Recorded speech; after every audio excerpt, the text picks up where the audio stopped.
First of all, thank you so much for sticking around and watching this far. Since this is the first video on this channel, I want to take a moment so we can get to know each other better and share brief moments in the wild.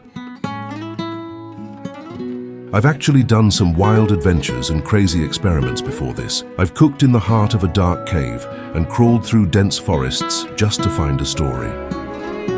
From hunting for food in the wild to finding natural soap and shampoo straight from the earth, I've done it all.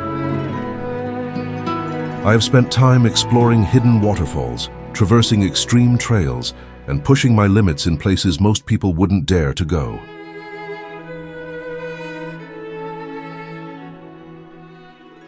Honestly, sometimes the sweat, exhaustion, and risks I take don't always feel worth it when viewed in terms of numbers or audience size. There are days when the journey feels very difficult and the results are small.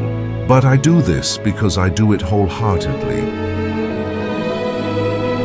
I did it because I wanted to show the world the pure, untouched beauty of my homeland, places that might be forgotten if no one captured them.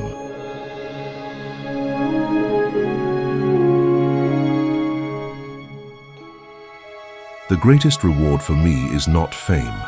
Rather, it is the hope that through these videos, I can bring a piece of this beautiful wild world to your screen, wherever you are. Even if only one person finds inspiration or peace in this journey, then every drop of sweat feels incredibly worthwhile. Thank you for being that person today. Remember, this is just the beginning, and the next adventure will begin soon.